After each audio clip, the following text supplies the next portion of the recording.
28 सितंबर जमात हफ्तुन में उर्दू मजमून में हम लोग नया सबक पढ़ेंगे। 10वां सबक शेखुल हिंद मौलाना महमूदुल हसन। इस सबक का कोई मुसन्निफ नहीं है, बल्कि क्या लिखा है, इदारा, इदारे की जानिब से इस सबक को किताब में लिखा गया। इदारा हमारा जो बाल भारती का इदारा है बच्चों पूना में, जहाँ से हमारी किताबें छपती हैं, इदारे की जानिब से ये सबक है। सबसे पहले बच्चों ये देखेंगे, सबक का उन्वान सुनकर ही हमें लगता है कि कुछ तारीखी बातें होंगी, कुछ माजी के वक्त की बातें होंगी। शेखुल हिंद मौलाना महमूदुल हसन हमारे समाज के जो आलिम हैं, जो उलमा हैं, उनके ताल्लुक से कुछ जिक्र होगा, मौलाना का जिक्र है बच्चों। ये जो नाम है मौलाना महमूदुल हसन, हम इनके बारे में आज पढ़ेंगे और आप लोगों को इनके बारे में जानना, पढ़ना और मालूमात रखना बहुत ज़रूरी है बच्चों। इस सबक से रिलेटेड जो नए अल्फाज इस्तेमाल हुए हैं बच्चों, मैं यहाँ बोर्ड पर उसको लिखा हूँ, आप लोग उसे भी देखना, स्क्रीनशॉट लेना। उससे पहले आप तमाम बच्चे उर्दू की किताब निकालेंगे बच्चों और सफ़ा नंबर 36 पर देखेंगे शेखुल हिंद मौलाना महमूदुल हसन।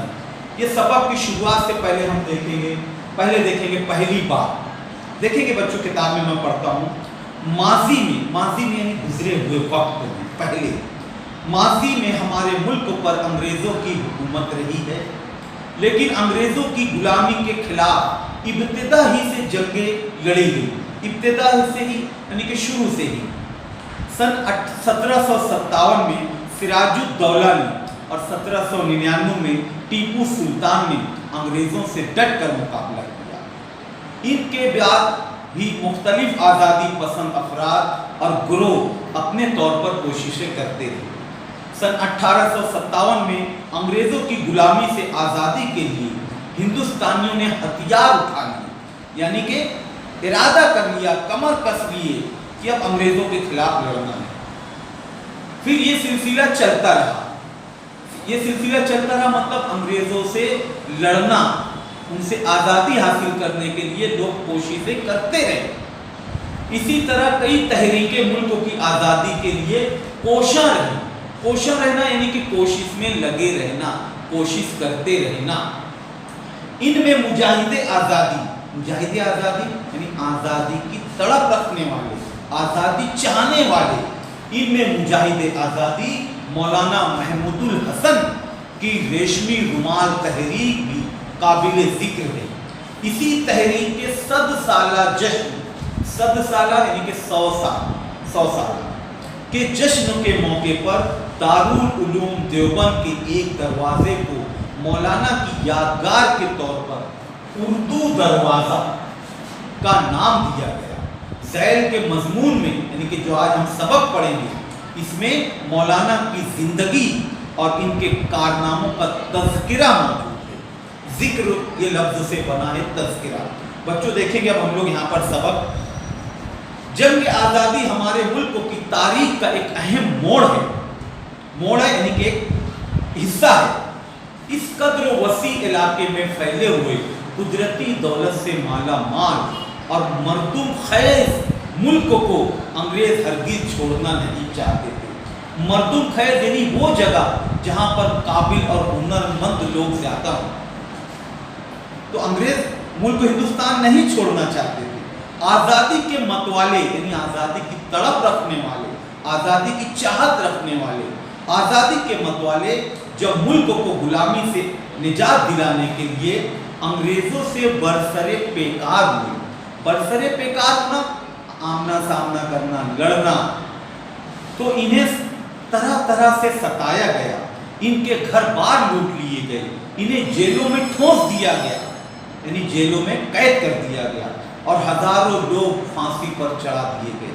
आज़ादी के लिए जद्दोजहद में यानी कि कोशिश में मुजाहिदे आज़ादी मौलाना महमूदुल हसन भी शामिल रहे, जिन्हें शेखुल हिंद के लक़ब से याद किया जाता है।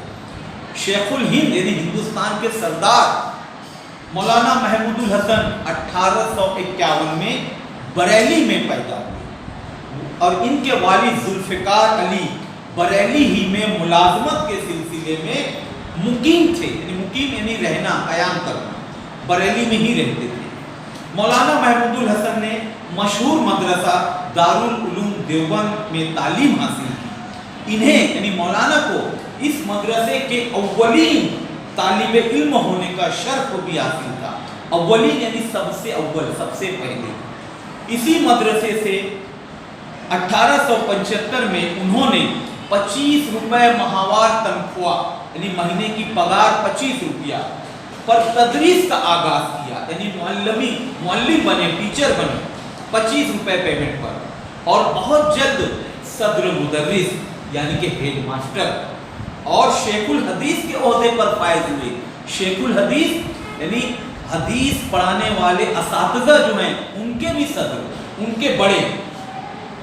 اس زمانے میں انقلاب کی ہوائیں چل رہی تھی، یعنی کہ لوگوں میں ملک کو آزاد کرانے کا جذبہ پھیلا ہوا تھا۔ مولانا محمود الحسن نے اپنے طلبہ اور ساتھیوں کے دلوں میں آزادی کا جذبہ بیدار کیا۔ کیا لکھا ہے؟ آزادی کا جذبہ بیدار کیا، اور انہیں وطن عزیز کی خاطر قربانیاں دینے پر آمادہ کیا۔ بچپن ہی سے مولانا یہ دیکھ رہے تھے کہ عوام اور ان کے ساتھ علماء کرام انگریزوں کے ظلم و ستم کا نشانہ بنتے آ رہے ہیں۔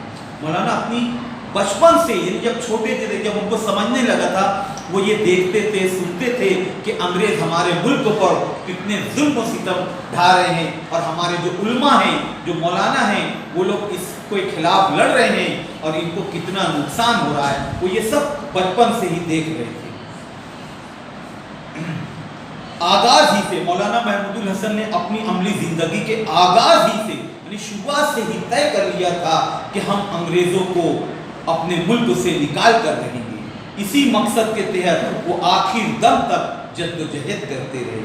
انہوں نے برطانوی حکومت کا تختہ پلٹنے کی خاطر مسلح انقلاب کا منصوبہ بنایا۔